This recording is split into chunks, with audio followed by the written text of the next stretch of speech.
जय हिंद दोस्तों, कैसे हैं आप सब। उम्मीद करता हूँ बहुत अच्छे होंगे और अच्छे से पढ़ रहे होंगे। तो दोस्तों, जैसा कि आपको पता है कि एग्ज़ाम की डेट आपकी लगभग आ ही चुकी है, यानी 25 जून को आपका क्या होने वाला है, सॉरी 25 जुलाई को आपका एग्ज़ाम होने वाला है। तो दोस्तों, मोस्ट प्रोबेबिलिटी है कि अगर आपका जून में एग्ज़ाम होता है तो उसकी तरह मतलब उसी के बेस पे आपको अपनी तैयारी को क्या करना है, बूस्टअप करते रहना है। तो और दोस्तों, आज हम पढ़ने वाले हैं लॉस ऑफ मौसम। और कोचिंग जैसे ही खुलती हैं तो कोचिंग से ही हम आपके मतलब जुड़ने का प्रयास करेंगे। लेकिन दोस्तों, तब तक आपको मैथ जो है आपका लगभग 70% फिनिश हो चुका है।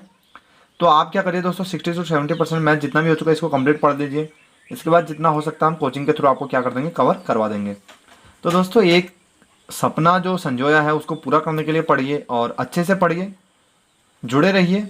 तो दोस्तों, स्टार्ट करते हैं महत्तम समापवर्तक तथा लघुत्तम समापवर्तक यानी HCF तथा LCM। तो ये लिखने में शायद थोड़ा आगे पीछे हो चुका है, ठीक है।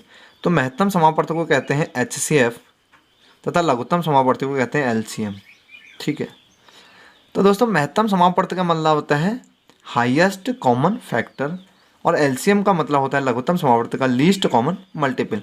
सुनने में ज़रा भारी सा लगता है, तो सीधा मतलब वैल्यू पे चलते हैं और वैल्यू में समझते हैं कि कहना लॉस ऑफ मौसा का मतलब होता क्या है, ठीक है।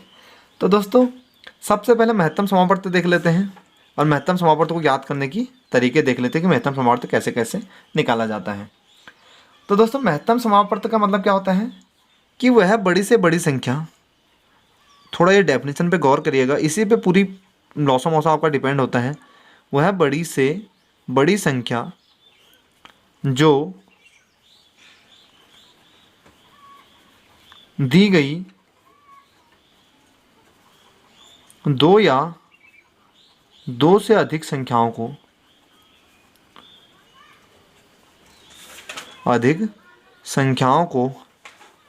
कंप्लीटली क्या कर दे, पूर्णतः विभाजित कर दे, ठीक है। पूर्णतः विभाजित कर दे, उसे क्या कहते हैं दोस्तों, तो आप कहेंगे उसे कहते हैं मौसौ यानी HCF, ठीक है। समझिएगा दोस्तों, दोबारा गौर करिएगा। वह बड़ी से बड़ी संख्या, तो दोस्तों संख्या क्या होनी चाहिए, बड़ी से बड़ी होनी चाहिए, क्योंकि इसका मतलब क्या होता है, हाईएस्ट का मतलब बड़ी से बड़ी, जो दी गई दो या दो से अधिक संख्या है। तो दोस्तों, कभी कभी आपको दो नंबर देता है कि इन दो संख्याओं का मौसम निकालिए, कभी दो से अधिक देता है। घबराइए मत दोस्तों, इसको हम वैल्यू में समझने वाले हैं पूरे अभी, ये थोड़ा सा लैंग्वेज पे अभी, क्योंकि लैंग्वेज समझना भी जरूरी है। तो दो से अधिक संख्याओं को क्या कर दे, पूर्णतः विभाजित कर दे, ठीक है, कर दे, तो वो क्या कहलाता है, HCF कहलाता है। तो बड़ी से बड़ी होनी चाहिए यानी हाईएस्ट। कॉमन का मतलब दोस्तों दोनों में होनी चाहिए, दोनों को डिवाइड करनी चाहिए। और फैक्टर का मतलब गुणनखंड, ठीक है। जैसे दोस्तों सिंपली समझिए, मैं आपसे कहता हूँ आपके पास एक संख्या 4 है और एक क्या है, 6 है। बहुत छोटे एग्जाम्पल से समझ रहे हैं। और आपसे कहा जा रहा है कि इनका आपको क्या निकालना है, HCF निकालना है। तो दोस्तों, HCF कैसे निकालेंगे, तो हमने कहा अगर मैं इसे देखता हूँ तो मेरे को यहाँ पे दिखता है एक आपके पास 4 है तो 2 × 2 है, और एक 6 है तो क्या है, 2 × 3। तो दोस्तों, 4 को मैं 2 दूनी 4 और 3, 6 को 2 × 6 लिख सकता हूँ। तो यहाँ पे दोस्तों मैं क्या नंबर देख सकता हूँ कि 2 इसमें भी है और 2 इसमें भी है। और 2 सबसे बड़ी संख्या है जो 4 और 6 को डिवाइड करती है, यानी 2 दूनी 4 और 2 × 6। 2 और 3 बार ये क्या करते हैं, 4 और 6 को क्रमशः विभाजित करते हैं।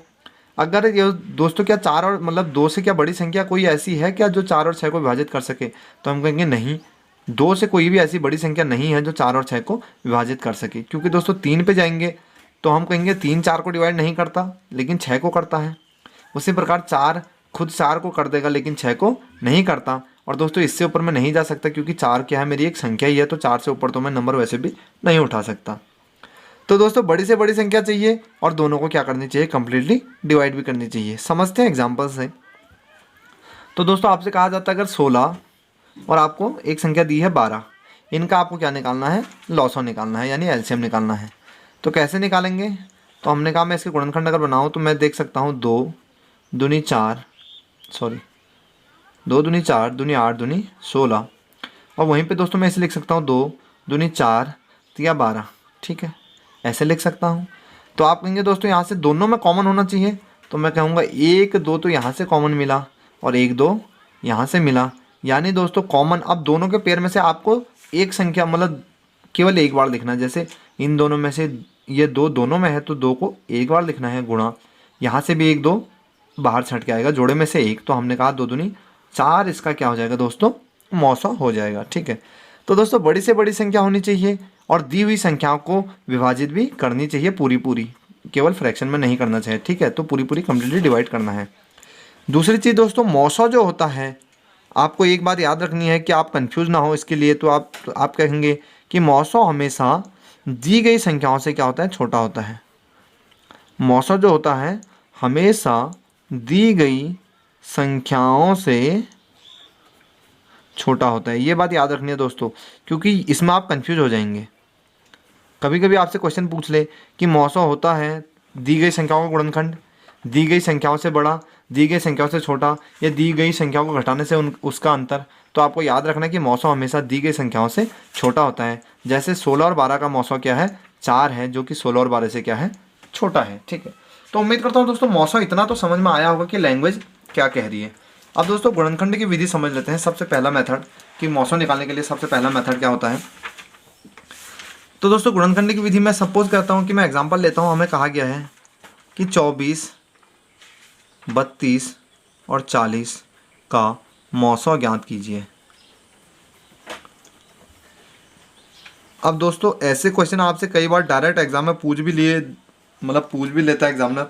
तो ऐसे क्वेश्चनों को मतलब आपके लिए हर एक छोटा क्वेश्चन इंपॉर्टेंट है। ठीक है, आपके लिए कोई भी क्वेश्चन छोटा नहीं है, हर एक क्वेश्चन अपने आप में क्या है, एग्जाम में आने वाला है। ठीक है, अब दोस्तों आपको क्या करना है, किसका मौसौ निकालना है, तो हमने कहा 24, 32, 40 का। चलिए लिख लेते हैं 24, 32 और 40। ठीक है, अब दोस्तों इनके गुणनखंड बना लीजिए, क्योंकि नाम फैक्टर मतलब जो विधि है उसका नाम ही क्या है, तो आप कहेंगे गुणनखंड विधि।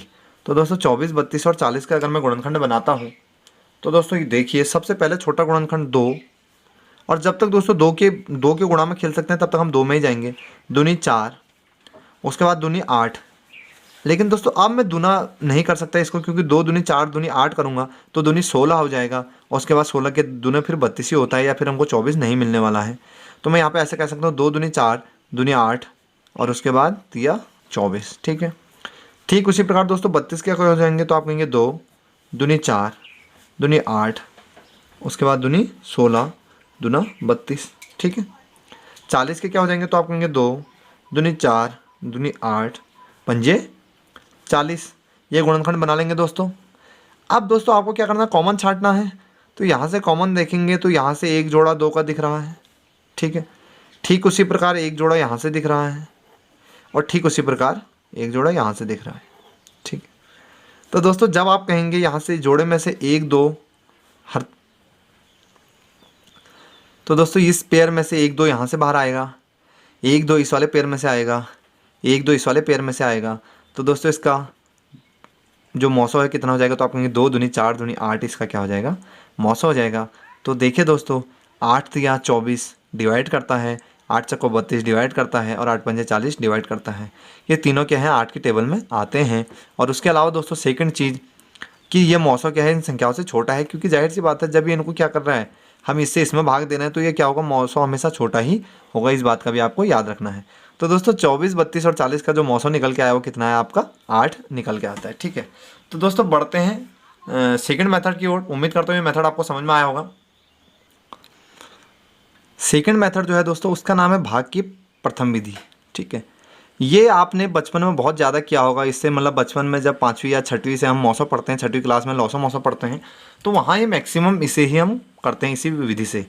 तो दोस्तों एग्जाम्पल सेम ही लेते हैं। आपके पास 32 है, आपके पास 24 है, और आपके पास 40 है, और इनका क्या निकालना है, मौसौ निकालना है। तो दोस्तों एक ही टेबल से मौसौ और लौसौ हम निकालने जाएंगे, मौसौ भी और लौसौ भी। ठीक है, अगर आपको मौसौ और लौसौ पूछा हो तो आप क्या करेंगे, पहले मौसौ निकालेंगे फिर लौसौ निकालेंगे, अगर एक ही क्वेश्चन के लिए पूछा हो। तो दोस्तों ये आपको बनाना आता है टेबल।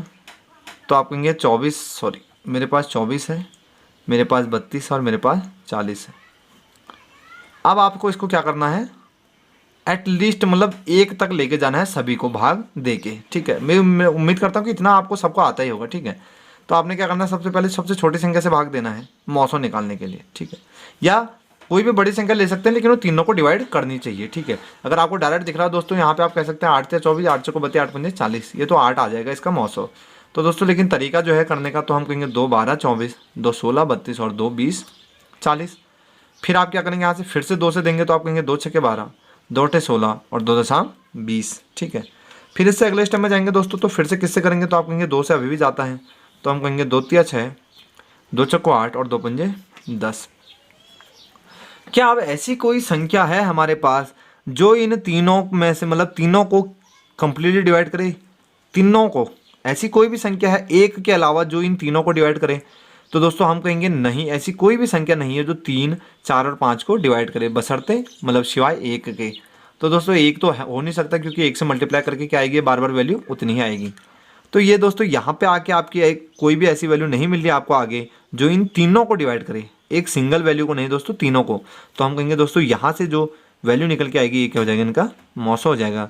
यानी दोस्तों मौसो कितना हो जाएगा, तो आप कहेंगे मौसो हो जाएगा इसका 2 दूनी 4 दूनी 8। तो दोस्तों यहाँ से आपका मौसो कितना निकल के आएगा, आप कहेंगे 2 दूनी 4 दूनी 8। अब यहाँ से दोस्तों आपको लॉसो कैसे निकालना है, तो आपको इसको फिर आगे भागा दे देना है, इनको एक एक तक लेके जाना है। तो यहाँ से मैं सबसे पहले 3 से देता हूँ, तो मैं कहूँगा 3 कम 3, 4 एज इट इज़ और 5 एज इट इज़। फिर 4 से भागा देंगे तो ये 1 है पहले से ही, ये 4 कम 4 हो जाएगा, ये 5 अपने आप जैसे है वैसे उतर जाएगा। फिर दोस्तों 5 से भागा देंगे तो 1 आएगा, ये भी 1 आएगा और 5 कम 5। तो दोस्तों यहाँ पे मेरे को तीनों वैल्यू 1 मिल चुकी हैं। तो ये जो गुणा होकर आएगा दोस्तों आपका पूरा कंप्लीट, ये क्या हो जाएगा दोस्तों, आपका लॉसो हो जाएगा। तो दोस्तों लॉसो कैसे निकालेंगे उसी टेबल से, तो आप कहेंगे 2 गुणा 2 गुणा 2, ये दोस्तों आपके पास 3 बार 2 है, उसके बाद 3 4 5, तो आप कहेंगे 3 4 5, ये क्या हो जाएगा, लॉसो हो जाएगा। तो जब आप इसे गुणा करेंगे तो 5 को 20 या 60 दूनी 120 दूनी 240 दूनी 480 क्या हो जाएगा दोस्तों, आपका लॉसो हो जाएगा, ठीक है। तो मौसो समझ में आया दोस्तों।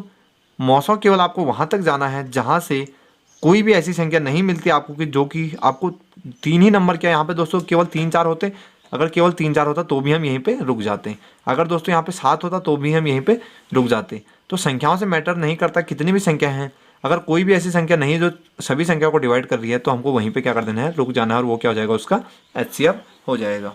दोस्तों ये तो है छोटी वैल्यू के लिए, अगर आपको 24 32 40 48 और 72 ऐसी वैल्यू देता है। अब दोस्तों आपको कभी कभी बहुत बड़ी वैल्यू भी पूछ ली जाती है, तो उसके लिए मेथड देखते हैं। तो दोस्तों जैसे आपके सामने सवाल है, आपसे कभी कभी एग्जाम में पूछ लेता है कि 923 तथा 949 का मौसम ज्ञात कीजिए, ठीक है। 2 मेथड हम ऑलरेडी पढ़ चुके हैं, इसमें 2 मेथड पहले। तो दोस्तों कभी पूछ ले कि आपसे 923 तथा 949 का क्या कीजिए, मौसम ज्ञात कीजिए, तो थोड़ा सा मुश्किल हो जाता है आपको इसको मतलब कर पाना, क्योंकि दोस्तों अगर आप टेबल से जाएंगे तो टेबल पे करने पे आपको फिर 3 वैल्यू या फिर 6 वैल्यू, फिर डिविजिबिलिटी रूल चेक करना पड़ता है कि क्या डिवाइड हो रहा है नहीं हो रहा है। तो इसके लिए क्या करना है दोस्तों, आपको सबसे पहले छोटी संख्या से बड़ी संख्या में क्या दे देना है, भाग दे देना है। तो दोस्तों यहाँ पे थोड़ी जगह कम हो चुकी है, लेकिन फिर भी यहीं पे कर लेते हैं। तो मैंने कहा 923 छोटी है और 949 क्या है, बड़ी संख्या है, तो इससे क्या कर देना है, इसमें भाग दे देना है। तो ये दोस्तों भाग कितनी बार जाएगा, आप कहेंगे एक टाइम जाएगा, तो ये कितना आ जाएगा, 923 कम 923 ही आ जाएगा।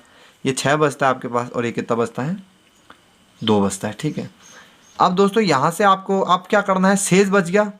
तो दोस्तों जो अंतिम जो आपका ये शेषफल है, ये आपका क्या हो जाता है, फिर से भाजक बन जाता है। भाजक का मतलब दोस्तों जिससे भागा देते हैं, और जो पहले का भाजक रहता है वो अगली बार क्या बन जाता है, भाज्य बन जाता है। तो दोस्तों इसको आपको क्या उतार देना है, तो आप कहेंगे इसको यहाँ पे उतार देना है, ठीक है। तो दोस्तों जब हम इसे सॉल्व करेंगे तो ये कुछ 35 टाइम आपका क्या जाता है, डिवाइड जाता है, ठीक है। तो दोस्तों 35 टाइम जाके ये कितना हो जाता है आपका, 910। ये आप भागा दे सकते हैं आराम से। 910 में इसमें से घटाता हूँ तो दोस्तों यहाँ पे कितना प्राप्त होता है, 23 आ गया। अब दोस्तों इसी को आपने क्या बना देना है, फिर भागा बना देना है यहीं से, और यहीं से अगली संख्या क्या उतार देंगे। तो आपने कहा जो अंतिम भाजक था हमारा, उसको क्या बना देना है, नया भाज्य बना देना है। इस 26 को आप यहाँ पे उतार देंगे, तो हमने कहा अंदर उतार देंगे। अब जब आप 23 से 26 को भागा देंगे दोस्तों, तो 23 से 2 बार क्या चले जाता है, 26 में भागा चले जाता है, और ये क्या हो जाता है, कम्प्लीटली डिवाइड हो जाता है। तो दोस्तों यहाँ पे मेरी भाग की संक्रिया खत्म हो गई, यानी दोस्तों मेरा जो अंतिम भाजक है वो क्या हो जाएगा, मौसौ हो जाएगा। तो दोस्तों यहाँ से मौसौ कितना आ गया, तो आप कहेंगे मौसौ मुझे क्या मिला, 23 मिला। तो दोस्तों है ना काफ़ी आसान, टेबलरी मेथड से आप जाएंगे तो काफ़ी टाइम लगने वाला है, लेकिन आपको दोस्तों क्वेश्चन हमेशा ऐसे ही देगा, इजी पूछेगा, ठीक है। तो घबराने की बात नहीं है, क्योंकि क्वेश्चन का फॉर्मेट हमेशा यही रहने वाला है और एग्जामिनर नहीं चाहता कि आपका सिलेक्शन ना हो, एग्जामिनर भी यही चाहता है कि आपका सिलेक्शन हो, लेकिन हम क्या करते हैं, खुद ही हार मान लेते हैं। ठीक है, तो ये ऐसे ही वैल्यू में क्वेश्चन आपसे पूछे जाते हैं, घबराने की बात नहीं है। बहुत देखा आपने कि बहुत आसानी से क्वेश्चन बना। दोबारा समझ लेते हैं। सबसे पहले छोटी संख्या से बड़ी संख्या में भाग दिया, वो एक टाइम गया, उसको 923 से कम 923 लिखा, शेष बचा हुआ 26 आया। अब दोस्तों जो शेष बचा उसी को आपने क्या बना देना है, भाजक बना देना है। तो यहीं पे आप लाइन खींच के ऐसे बना देंगे तो समझने में आसानी रहेगी। फिर जो हमारा पिछली बार का भाजक था उसे क्या बना देना है, नया भाज्य बना देना है। तो 923 को फिर भागा दिया, 26 से फिर जब इसको डिवाइड करता तो 35 टाइम गया, 910 आया, शेष कितना बचा, तो आपने कहा 23 बचा। अब दोस्तों इस 23 को फिर से क्या करना है, नया भाजक बना देना है, और यहाँ से 26 क्या आ गया, नया भाज्य आ गया। तो 23 दूना क्या होता है दोस्तों आपका, अच्छा सॉरी दोस्तों 23 नहीं बल्कि सॉरी माफ़ी चाहता हूँ, ये 13 रहने वाला है। ठीक है, चलिए जब क्वेश्चन दोस्तों याद से होने लग जाता है तो फ्लो सा बन जाता है, माफ़ी चाहता हूँ इसके लिए। तो हमने कहा दोस्तों 13 दूनी 26 हो जाएगा, तो इसका मौसो कितना हो जाएगा, तो आप कहेंगे मौसो हो जाएगा 13। ठीक है, तो ये थोड़ा सा मिस्टेक हो गया था गलती से। तो ये था दोस्तों मौसो निकालने की। मौसो कैसे निकाले जाते हैं मैंने आपको बताया कि मौसो की ट्रिक से ही आप क्या निकाल सकते हैं, आगे लॉसो भी निकाल सकते हैं उसी टेबलरी मेथड में। और मौसो पे बेस्ड कुछ क्वेश्चन देख लेते हैं। तो दोस्तों सवाल है कि वह बड़ी से बड़ी संख्या ज्ञात कीजिए जो 2460 तथा 84 को पूरी पूरी विभाजित कर दे। तो ये 2460 ना होके ये क्या है दोस्तों, 24 और 60 है। ठीक है, 24 अलग नंबर है, 60 अलग नंबर है, और तीसरा क्या है 84। तो सवाल है दोस्तों कि बड़ी से बड़ी संख्या निकालनी है और किसको डिवाइड करें, 24 को, 60 को और 84 को क्या करें, कंप्लीटली डिवाइड करें। तो दोस्तों बड़ी से बड़ी संख्या चाहिए और इन तीनों को क्या करनी है, वो डिवाइड भी करने वाली है। तो दोस्तों इसका मतलब आपको क्या निकालना है, मौसो निकालना है। जब भी आपको कहीं पे भी बड़ी से बड़ी संख्या का जिक्र दिखे तो आपको पता है कि डेफिनेशन में ही कहा जाता है कि वह बड़ी से बड़ी संख्या जो दी गई संख्याओं को कंप्लीटली क्या कर दे, डिवाइड कर दे, वो क्या कहलाती है, मौसो कहलाती है। तो दोस्तों यहाँ पे क्या हो जाएगा, 24, 60 और 84 का हमको क्या निकालना है, मौसो निकालना है। तो दोस्तों या तो आप गुणनखंड बना लीजिए, या फिर आप फैक्टर से कर लीजिए, या फिर आप डिवाइड मेथड से भी कर लीजिए। तो हम इसको दोनों मेथड से देख लेते हैं। सबसे पहले दोस्तों इसके क्या बना लेते हैं, इसको टेबल से कर लेते हैं। ठीक है, तो हमने कहा 24 है हमारे पास, 60 है, और तीसरा क्या है 84 है। तो मैं जब इसको टेबलरी मेथड से बनाऊंगा तो सबसे पहले मुझे दिख रहा है दोस्तों ये किसके टेबल में आने वाले हैं। तो मैंने कहा 2 में तो आएंगे ही आएंगे, क्या 4 में आएंगे, 4 छक्का 24, हाँ बिल्कुल ये क्या है, चारों आने वाले हैं 4 के टेबल में। ठीक है, उसके बाद जब दोस्तों आपने 6 से देखा तो आपने कहा 6 चौको 24, 6 दशम 60, और जब इसको 6 से करूँगा तो 14 छक्के 84, हाँ ये 6 से भी होने वाले हैं, लेकिन 8 से नहीं होंगे। और उसके प्रकार दोस्तों 12 से होंगे, क्योंकि 12 दूनी 24, 12 पंजे 60 और 12 सत्ते 84। लेकिन दोस्तों क्योंकि हम सीख रहे हैं तो अभी हम कर लेते हैं छोटे से। ठीक है, तो सीखने के लिए दोस्तों सबसे पहले 2 से करेंगे। तो आपने कहा 12 दूनी 24, 30 दूनी 60, और आपका जो है 42 दूनी 84 आ जाएगा। ठीक, फिर दोस्तों आप 2 से जाएंगे तो हमने कहा 2 छक्के 12, 2 15 30, और उसके बाद 2 21 42। ठीक है, अब दोस्तों आपको दिख रहा होगा कि 2 जो है इन तीनों को डिवाइड नहीं करता है, मतलब अभी हम दोस्तों 2 से नहीं कर सकते, क्योंकि मौसों के लिए कंडीशन ज़रूरी होती है कि वो तीनों को डिवाइड करनी ज़रूरी है। तो दोस्तों मेरे को दिख रहा है कि 2 ये 6 को तो करता है, लेकिन 15 और 21 को नहीं करता है। तो दोस्तों मैं किससे करूँगा, तो हमने कहा अगला नंबर ले लेते हैं 3। तो दोस्तों 3 दूनी 6 हो जाएगा, 3 पंजे 15 हो जाएगा, उसके बाद 3 सत्ता 21 हो जाएगा। क्या अभी दोस्तों कोई ऐसी संख्या है जो इन तीनों को डिवाइड करती है, 2, 5, 7 को? आपने कहा 1 के सिवाय ऐसी कोई भी संख्या नहीं है जो इन तीनों को डिवाइड करे, किसको, 2, 5 और 7 को। तो दोस्तों इसका मौसो क्या हो जाएगा, तो आप कहेंगे मौसो के लिए मैं क्या कर दूंगा, 2 गुणा 2 गुणा 3 कर दूंगा। तो यहाँ से 2 दूनी 4 तिया 12 दोस्तों आपको क्या आ गया, तो आप कहेंगे 12 मेरा क्या हो गया, मौसो प्राप्त हो गया। ठीक है, अब दोस्तों अगर आपको इससे लॉसो निकालना आगे तो आप क्या करेंगे, फिर एक बार 2 से जाएंगे तो यहाँ पे 1 बन जाएगा, ये 5 ये 7, एक बार फिर 5 से और एक बार फिर 7 से। ठीक है, यानी इन तीनों को क्या कर देंगे, फिर एक बार लास्ट में गुणा कर देंगे। तो आपने कहा दोस्तों अगर यहीं पे मुझे लॉसो भी निकालना होता तो यहाँ से 2 दूनी 4 थे 12 तो पहले से है दोस्तों, 12 दूनी 24, उसके बाद आपके पास बचता है दोस्तों 24 गुणा 5 गुणा 7। तो दोस्तों 24 पंजे 120 और 12 सत्ते 84, 840 इसका क्या रहने वाला है, लॉसो रहने वाले हैं। जबकि हमसे मौसो पूछा गया है तो हम मौसो क्या दोस्तों, मौसो आपका कितना हो जाएगा, 12 हो जाएगा। ठीक है, अब दोस्तों इसका सेकंड तरीका भी देख लेते हैं, अगर आपको डिवाइड से ही करना है तो हमने कहा दोस्तों पूछा कि 24, 60 और 84 को विभाजित करने वाली। तो सबसे पहले सबसे छोटी संख्या उठाइए, हमने कहा 24 है, 24 से आप किस में, तो हमने कहा 60 में भागा दे दीजिए, सेकंड नंबर वाली में। सबसे छोटी 24 दोस्तों, फिर 60, फिर 84। तो सबसे छोटी संख्या से उससे बड़ी वाली संख्या में भागा दे देना है। तो हमने कहा 24 से जब 60 में भागा देंगे तो 24 दूनी कितना आ जाता है 48। यहाँ से कितना बचता है दोस्तों आपके पास 12। इसी 12 को आपने क्या बना दे, इसी 12 को आप अगले भाजक बना दीजिए। तो दोस्तों 12 से भागा किस में दे देना है, तो आपने कहा अब इसे उतार दीजिए यहाँ, यानी ये। तो देखेंगे दोस्तों तो ये कितना हो गया, कंप्लीटली कट गया। यानी अभी तक 24 और 60 का मौसो आपको 12 मिल चुका है। ठीक है, अब जब ये मौसो आपका इसका 12 मिल चुका है, अब दोस्तों तीसरी संख्या क्या है, तो आपने कहा 84। तो 12 से आप क्या कर दीजिए, मौसो से ही इस जो दो संख्याओं का मौसो आया है इससे डायरेक्ट किस में 84 में भागा दे दीजिए। तो आप कहेंगे 12 सत्ते 84, ये कम्प्लीटली डिवाइड हो गया। तो इसका मतलब 12 इसका क्या था दोस्तों, तो हमने कहा 12 यहाँ से क्या रह गया, रहने वाला है मेरा मौसो आ जाएगा। समझ गए दोस्तों पहला क्वेश्चन। और ऐसा क्वेश्चन दोस्तों कई बार एग्जाम में पूछ भी लिया जाता है आपसे दोस्तों, अगर 24-60 इसको 24-60 ना कह के 24-60 तथा 84 को भी पूछ ले तो भी आप इसका मौसम निकाल सकते हैं इजीली, किससे 84 से डिवाइड करके। ठीक है, तो बढ़ते हैं दोस्तों नेक्स्ट क्वेश्चन की ओर। तो दोस्तों दूसरा क्वेश्चन है 2502 तथा 3654 का मौसम ज्ञात कीजिए। अब दोस्तों आपको क्या करना है, 2502 से किस में भागा देना है, 3654 में भागा देना है। फिर उसी प्रकार अंतिम भाजक को नया क्या बना देंगे आप, जो अंतिम शेषफल बचेगा उसको नया भाजक बनाएंगे और इसी प्रकार आगे करते जाएंगे। तो दोस्तों इसका आंसर जो है आपका निकल के आ जाएगा। तो मैं आपके लिए ऑप्शन रखता हूँ इसके जो है 2502 और 3654 का मौसों के लिए मैं आपके लिए ऑप्शन रखता हूँ। चलिए 12, 16, 18, 24, ये क्या है आपके ऑप्शन है। इन दोनों का आंसर क्या करना है आपको कमेंट बॉक्स में देना है। या आज का आपका क्या है एकमात्र होमवर्क है। तो दोस्तों मौसों पे बेस्ड ज़्यादा क्वेश्चन अभी मैं कराऊंगा नहीं, क्योंकि आपके दिमाग में लॉस और मौसों को लेकर कॉन्सेप्ट मिक्स नहीं होना चाहिए। मौसों को अलग से पढ़िए, पहले मौसों खत्म करिए, उसके बाद क्या करिए लॉसों खत्म करिए, फिर उसके बाद दोनों के मिक्स क्वेश्चन हम कर देंगे। ठीक है, तो दोस्तों मौसों और लॉसों को मैं अभी एकदम मिक्स नहीं करूंगा, केवल मौसों ही करवाऊंगा पहली वीडियो में, और इस पर बेस्ड कुछ अच्छे क्वेश्चन हम कल डिस्कस करेंगे। तो दोस्तों मिलते हैं नेक्स्ट वीडियो में, तब तक के लिए जय हिंद जय भारत।